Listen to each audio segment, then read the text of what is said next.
በሀገራችን ኢትዮጵያ በድምቀት ከሚከበሩ በዓላት መካከል በተለይ በኦርቶዶክስ እምነት ተከታዮች ዘንድ የሚከበረው የደብረ ታቦር ወይም የቡሄ በዓል አንዱ ነው።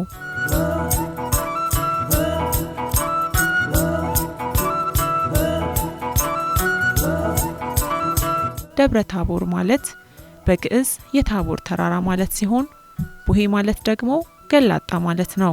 ደብረ ታቦር የሚለውን ነገር ለማየት የግዴታ በዚህ በማቴዎስ ወንጌል በምዕራፍ 16 ከቁጥር 13 ጀምረን ክብር ይግባውና ጌታችንና አምላካችን መድኃኒታችን ኢየሱስ ክርስቶስ ደቀ መዛሙርቱን በፊልጵስዩስ ቂሳሪያ በሚባል ስፍራ ከሰበሰባቸው በኋላ አንድ ጥያቄ ጠይቋቸው ነበር። ያም አንድ ጥያቄ ምንድነው?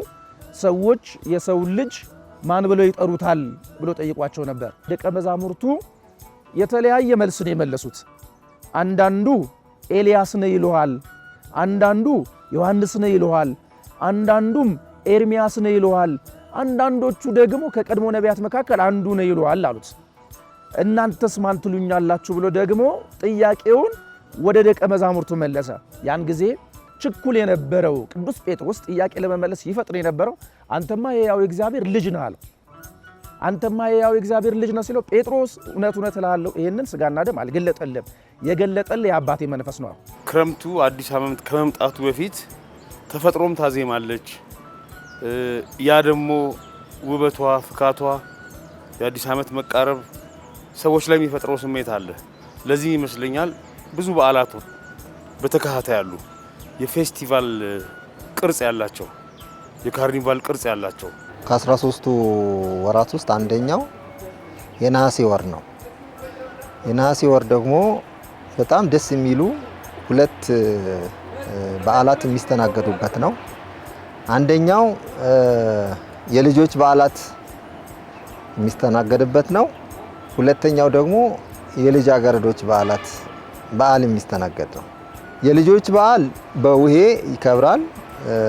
በእርግጥ አንዳንድ ሀገራችን ክፍል ወጣት ጎረምሶችም ይሳተፉበታል፣ ቡሄ ጋር ተያይዞ ማለት ነው። ቡሄ የልጆች በዓል ነው።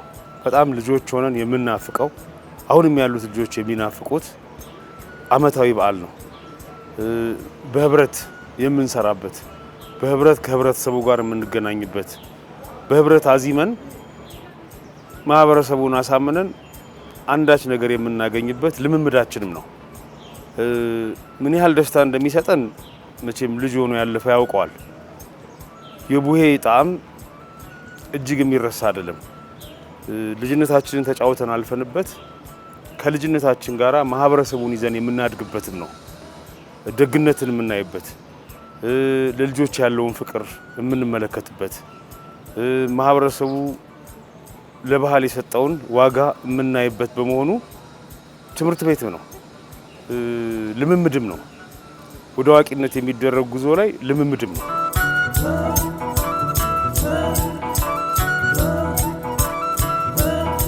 የታቦር ተራራ ኢየሱስ ክርስቶስ 3 ደቀ መዛሙርቱን ይዞ የተጓዘበትና ፊቱ እንደ ፀሐይ የበራበት ልብሱም በብርሃን ወጋገን ነጭ ሆኖ የታየበት ቦታ ነው።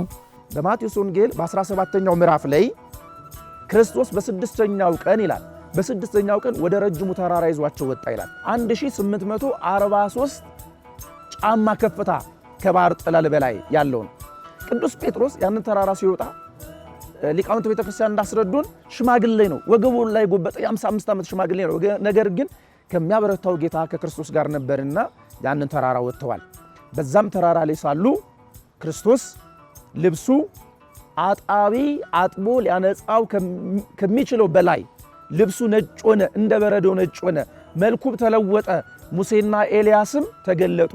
ለምን? ምክንያቱም ቅድም ጊዜ እንዳለው ከተራራው ግርጌ አንዳንዱ ሙሴ አንዳንዱ ኤልያስ ነው ብለውታል።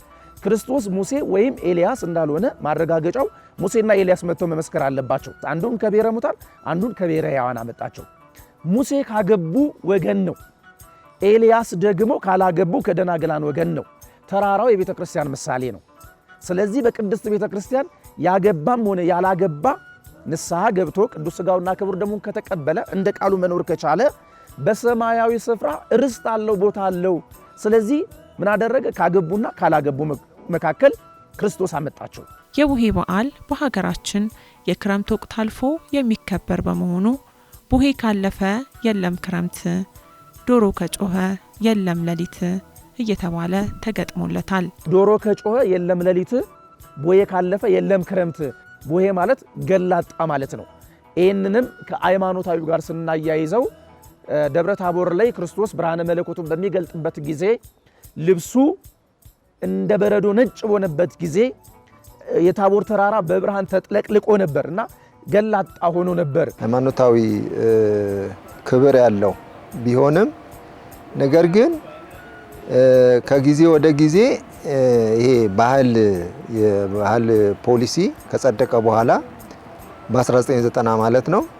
የቱሪዝም ፖሊሲ ደግሞ በ2001 ከጸደቀ በኋላ ዓለም አቀፍ አንድምታ ተሰጥቶታል እና እነዚህ ተቋማት ደግሞ በተለያየ ዓለማት ኢትዮጵያን ወክለው አምባሳደሮቹ ሲቀመጡ እነዚህን በዓላት ባህላዊ ፋይዳቸው፣ ኢኮኖሚያዊ ፋይዳቸው፣ ፖለቲካዊ ፋይዳቸው እንዲተዋወቅ በይበልጥ ደግሞ ከ2010 ዓመተ ምህረት ጀምሮ ቅርስ ትልቅ በአገር አቀፍ ደረጃ እውቅና ተሰጥቶት ጥናት ሲጠና መጠናት ተጀምሮ በዚህ ሙያ ላይ ያሉ ሰዎች ደግሞ ቦታ እንዲይዙ ተደርገው ስራ እንዲሰሩ መስራት ምቹ ሁኔታ ከተፈጠረበት ጊዜ ጀምሮ ደግሞ በማይዳሰስ የሰው ልጆች ወካይ ቅርስነት በከፍተኛ ሁኔታ እየተሰራበት ይገኛል ማለት ነው። በዓሉ ነገ ሊከበር እንደዛሬ ህፃናት ወንዶች ልጆች ተሰባስበው በየቤቱ እየዞሩ የተለያዩ የግጥም ስንኞችን እየደረደሩ ይጨፍራሉ። ታዲያ በዚህ ጊዜ እናቶች ካዘጋጁት ሙልሙል እያነሱ ይሰጧቸዋል። ተሰባስበን በየቤቱ ሄደን ስንጨፍር ሰዎች የሚሰጡን አስተያየት፣ ሰዎች የሚሰጡን አክብሮት ይዘነው እናድጋለን። ምናልባት አንዳንድ ጊዜ አሁን ከልመና ጋር ወይም ደግሞ ዝም ብሎ ሳንቲም ከመፈለግ ጋር ተያይዞ ማመናጨቁ፣ አክብሮት አለመስጠቱ በልጆች ውስጥ የሚያሳድረው ነገር ከባድ ሊሆን ይችላል። አንዳንዴ ያበላሹት እንላለን። አበላሽተውት አይደለም። ቡሄ ሲመጣ የቡሄን ባህል ነው የምናወርሳቸው እንጂ ቡሄ እንዴት እንደሚጨፈር ነግረናቸው አናውቅም። ምንም አይነት ኢንስቲትዩሽን የለም፣ ትምህርት ቤት የለም፣ ተቋም የለም። ሚዲያውም ቀደም ብሎ የሚሰራበት አጋጣሚ ብዙ አይደለም። የዛ ሰሞንና የዛን ዕለት ነው። ስለዚህ የፈለጉትን ይዘው ሄዳሉ። እንደውም አንዳንድ ጊዜ በልጆቹ ጭንቅላት ውስጥ ያለውን የምንመለከትበት ነው። ምንድነው ገዝፎ በሀሳባቸው ውስጥ ያለው፣ በጊዜውም ደግሞ ገዝፎ በእነሱ አንደበት የሚነገረው ምንድነው ካልን እነሱ አፍ ላይ እናገኘዋለን። ስለዚህ ቡሄ ማህበራዊ ትስስሩ ጠበቅ ያለ ነው። ቡሄ በመጣ ጊዜ ያኔ ብርሃኑን ባዩ ጊዜ ተራራው በብርሃን ተጥለቅልቆ በነበረ ጊዜ ቀኑ እንኳን እንደመሸ አልታወቃቸውም ነበረ። ያን ጊዜ ብርሃን በነበረ ጊዜ ወደ ታቦር ተራራ ላይ ሄደው እረኞች የሆነውን ነገር በሚመለከቱበት ሰዓት ቀኑ መሽቶ ስለነበር ቤተሰቦቻቸው ደግሞ ሙልሙል ዳቦ እየጋገሩ እረኞች ልጆቻቸው እንዳይራቡባቸው ሙልሙል ዳቦ ይዘው እነርሱም ያንን ብርሃን እየተከተሉ ወደ ልጆቻቸው ወደ እረኞቹ ዘንድ ወደ ታቦር ተራራ ግርጌ ሄደው ነበር። ከየቤታችን ወጥተን ተቧድነን አለቃ መርጠን የምንጨፍርበት ነው። ክህሎትም የሚታይበት ነው። ከፊት የሚቆሙና ከኋላ የሚቆሙ ልጆች አሉ። የድምጽ ችሎታ የሚታይበት ነው። ባህሪያችን የሚፈተሽበት ነው። ከአይናፋርነት ተላቀን ተሰብስበን ሰዎች ቤት ሄደን ስንጨፍር ልጅነት ውስጥም ብንሆን ከልጅነት ወደ ልጅነት የማደግ ያህል ነው። የታቦር ግርጌ ላይ በሚደርሱበት ጊዜ ከጨለማው የተነሳ ችቦ ለኩሰው በብርሃን እየተመሩ ነበር የሚሄዱ። ስለዚህ ይህንን ነገር ቅድስት ቤተክርስቲያናችን ይህንን ትውፊት እንዲቀጥል በማህበረሰብ ውስጥ እንዲቀጥል ዛሬም በዋዜማው ችቦ እያበራን ያኔ የተደረገውን ትውፊት እናስቀጥላለን። በእለቱ ደግሞ በ13 ደግሞ ነሐሴ 13 ደግሞ ቤተሰብ የሚጠያየቅበት፣ ልጆች የሚጨፍሩ ልጆች ሙልሙል የሚሰጥበት፣ አበልጅ የሚጠያየቅበት ሙልሙል እየተያዘ ዳቦ እየተጋገረ የሚሄድበትም ይህንን ታሪካዊ ዳራ ከመከተል አንጻር ነው። ልጅነት ውስጥ ደስ የሚል ነገር አለ። ፍራንክ ለማግኘት ነው የመጡት። አዎ በፊትም እኮ ዳቦ ለማግኘት ነው የምንሄደው። ለሰራነው ስራ አንድ ዋጋ ለማግኘት ነው የምንሄደው። ግን እሱ አይደለም ቁም ነገሩ። ጨዋታው ይበልጥብናል። በራሳችን አንድ ነገር አፍርተን ማግኘቱ እጅግ ዋጋ ስለሚሰጠን፣ እጅግ ትልቅ ስሜት ስለሚሰጠን እናደርገዋለን በራሳችን። አሁንም ቢሆን እንደ ዘመኑ ስጦታዎቹ ሊለያዩ ይችላሉ። ግን በጣም በጥንቃቄ መታየት አለበት የሚለው ማህበረሰቡ ለአንድ ቀን ለሁለት ቀን ወይም ለተወሰነች ደቂቃ ባይሰለችና አክብሮት ቢሰጥ። ልጆች ናቸው፣ ምን ይዘው እንደሚያድጉ አናውቅም። ባህል ብለው ነው የወጡት። የልጆች ደስታ ቀን፣ የልጆች የምስራች ማሰሚያ ቀን፣ ልጆች በቃ ጅራፍ የሚያስጮሁበት ቀን፣ አዲሱን ዓመት ተቀበሉ ብለው ምስራች የሚያበስሩበት ቀን፣ ወላጆቻቸውን የሚመርቁበትና የሚመርቁበት ቀን፣ ወላጆች ደግሞ እነሱን የሚመርቁበት ቀን እንዴት ተሰወረ የዚህ ቀን እየተባለ እስካሁን ስናከብር ዓመቱን ሙሉ ስናከብር ኖረን ለልጆች እንዴት ጊዜ አልተሰጠም የሚለው ነገር ሁላችንን ይኮረኩረናል። ከሙስሊም ቤተሰብ የመጡ ልጆችም ከክርስቲያን ቤተሰብ የመጡ ልጆችም አብረን ነው የምንጨፍረው። እዚህ ውስጥ የሚታየን ጨዋታው ነው፣ ልጅነታችን ነው እና ገደብ የለውም፣ ልዩነት የለውም። ልጅነት በመሰረቱ ይሄ ልዩነት የለውም። ያንን ደግሞ የሚያጠብቅ ነው ቡሄ። አብሮነታችንን በጣም ያጠብቀዋል። የቡሄ ትዝታዎቻችን ከነ መሐመድ ከነ ሐሰን የተለዩ አይደሉም፣ የጋራ ናቸው አብረው።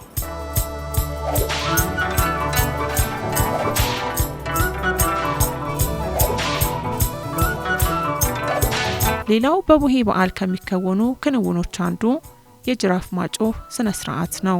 ልጆች አስቀድመው ጅራፍ ይገምዳሉ፣ ጅራፍ ያጮሃሉ።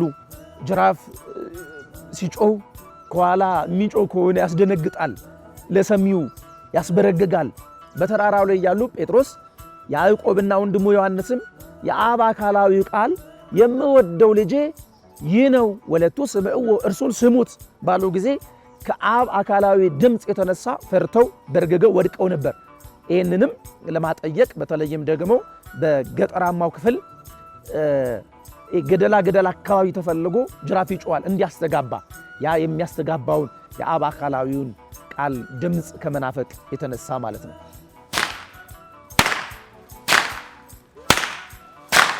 የጅራፉ አዘገጃጀቱ ራሱ ከዛፍ እንትን እየተላጠ በልጥ ነው እንግዲህ የሚዘጋጀው፣ ወይም በሌላ በዚህ በደቡብ አካባቢ በቃጫ ነው የሚዘጋጀው። ይሄ እንትኑ ጅራፉ በቃጫ ነው የሚዘጋጀው እና በቃ ተዘጋጅቶ ምን ብሎ ሬዲ ነው ማለት ነው።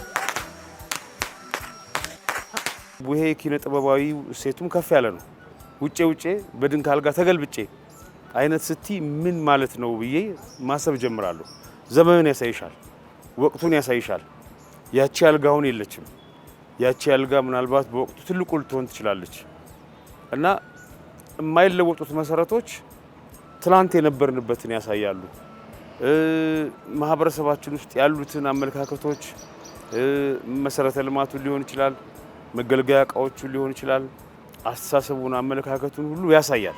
መነሻው ከባህል ሊሆን ይችላል፣ መነሻው ከሃይማኖት ሊሆን ይችላል። መነሻው አገር በቀል ኢትዮጵያውያን አገር በቀል አረጉት። ያ ነገር አገር በቀል ማለት የራሳቸው አርገው በራሳቸው አኗኗር ያ ነገር አዋሉት፣ እያከበሩት መጡ ማለት ምንድን ነው? የራሳቸው ግጥም፣ የራሳቸው ስንኝ፣ የራሳቸው ሰምና ወርቅ እየሰጡት እንደገና ደግሞ ልጆቹ በራሳቸው ቋንቋ በራሳቸው ባህል ግጥምና ዜማ እያዘጋጁ ይጨፍሩበታል።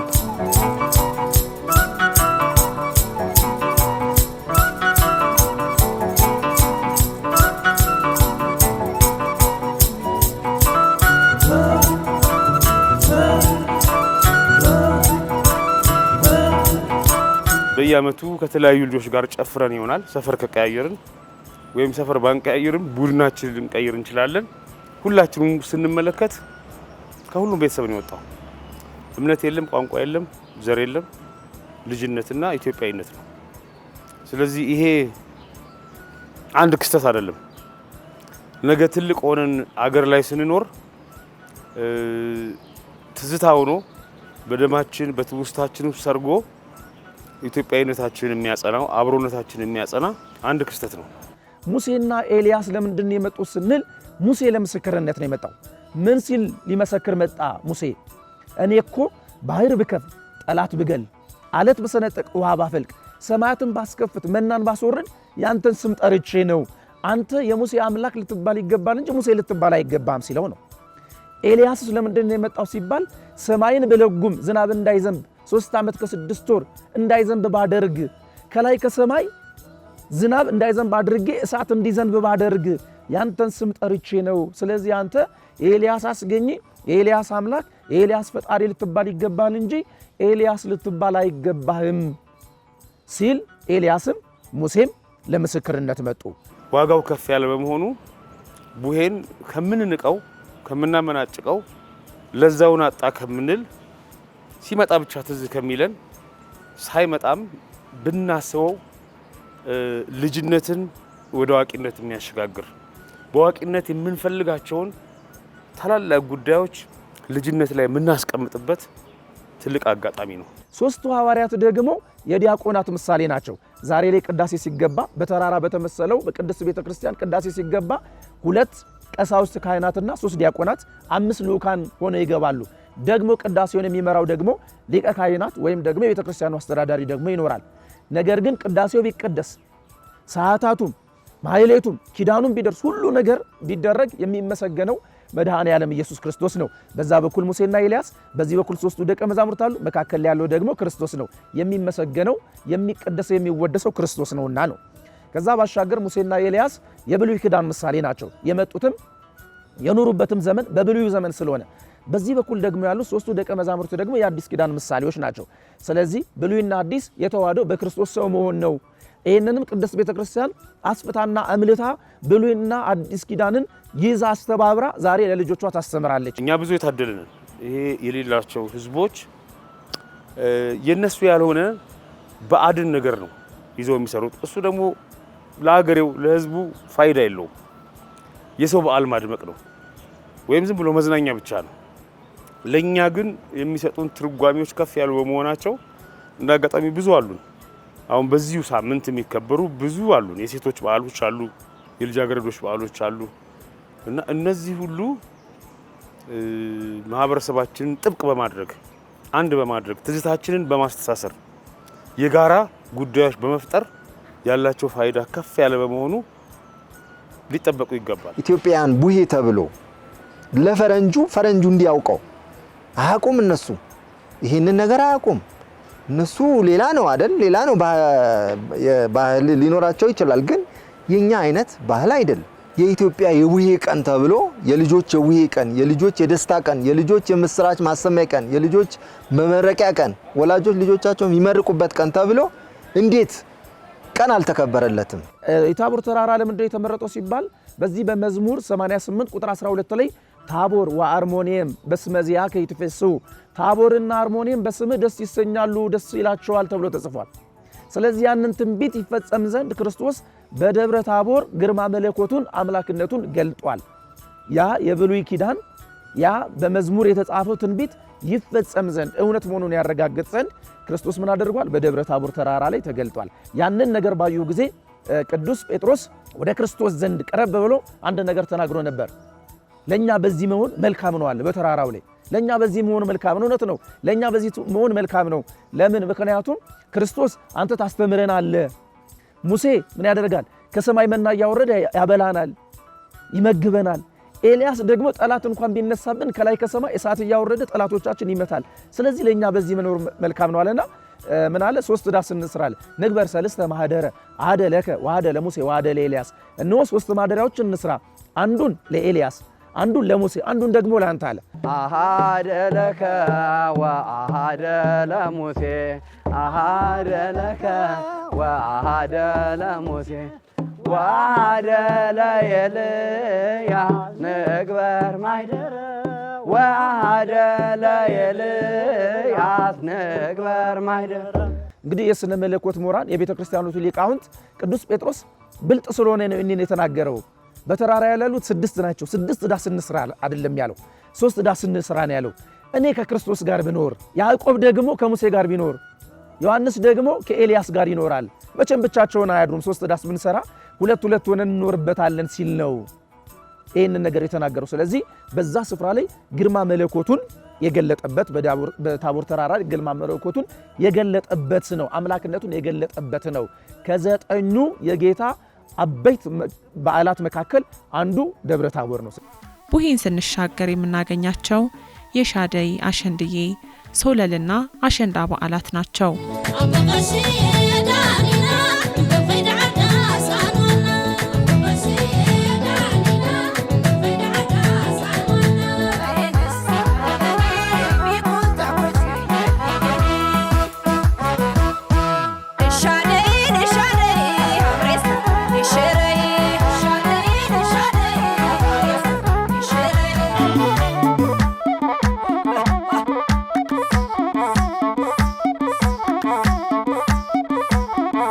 እነዚህ የልጃገረዶች በዓላት ደግሞ ቦታውን ተረክበው በውበትና በዜማ ለቀናቶች ይዘልቃሉ።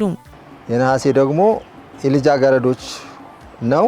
ያው አንዳንድ እናቶችም ደግሞ ይሳተፉበታል። ሴቶች የአሸንዳ አሸንድዬ ተብሎ የሚከበረው በዚህ በትግራይ በወሎ እና በመሳሰሉት አካባቢዎች ከ15 ጀምሮ እስከ መስከረም መግቢያ ድረስ ነው በዓሉ የሚከበረው።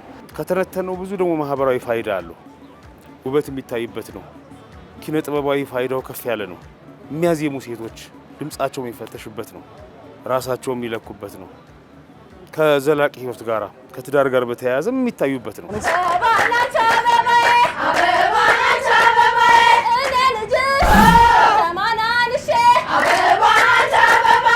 ኢትዮጵያውያን ያለንን ሀብት በክብር እንጠብቅ፣ ጠብቀን ለሌላውም ዓለም እናስተዋውቅ። ያለንን ሀብት ጠብቀን ደግሞ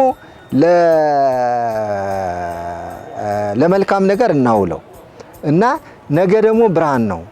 ነገ የኛ ጊዜ ነው። ከትላንት ጋር የምንተሳሰርበት ገመድ ነው። ይሄ ልጅነታችን የሚመሳሰልበት አዋቂም ሆነ ወደ ልጅነት የምንመለስበት እና ልጅነቶቻችን ሁሉ የሚመሳሰሉበት አንድ ቁልፍ ገመድ ነው። ተራ ክስተት አይደለም። ልንጠብቀውም ልናዳብረውም ይገባል። በዓላቶቹ ሃይማኖታዊ ይሁኑ እንጂ ከሃይማኖታዊነታቸው አልፎ ባህላዊ ትውፊቶቻቸው ጎልተው ይታያሉ።